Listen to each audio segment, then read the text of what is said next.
জয় Bangla brigade যেই দলের মাধ্যমে দেশের স্বাধীনতা পেলাম সেই দল কখনো রাষ্ট্রের বিরুদ্ধে ষড়যন্ত্র করতে পারেন না, রাষ্ট্রের বিরুদ্ধে বক্তব্য প্রদান করতে পারেন না। এই মামলাটি শুধু উদ্দেশ্য প্রণোদিত, রাষ্ট্রপক্ষ ব্যর্থ হয়েছেন বিশেষ করে প্রমাণ করতে।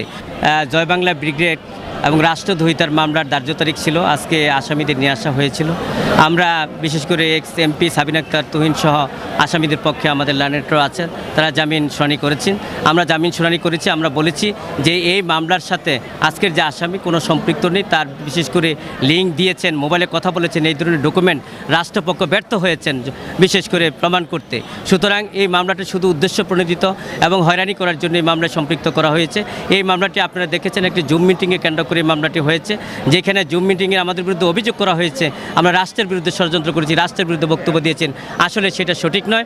আমরা সেইখানে বিশেষ করে সেইখানে যারা যেই দলের মাধ্যমে দেশের স্বাধীনতা পেলাম সেই দল কখনো রাষ্ট্রের বিরুদ্ধে ষড়যন্ত্র করতে পারেন না, রাষ্ট্রের বিরুদ্ধে বক্তব্য প্রদান করতে পারেন না। সেখানে আইনের শাসনের কথা বলা হয়েছিল, ন্যায় বিচারের কথা বলা হয়েছিল এবং মুক্তিযুদ্ধের চেতনার কথা বলা হয়েছিল এবং বিশেষ করে সেই কথাগুলো কখনো দেশের বিরুদ্ধে বা জাতির বিরুদ্ধে কখনো ষড়যন্ত্রের কথা বলা হয়নি।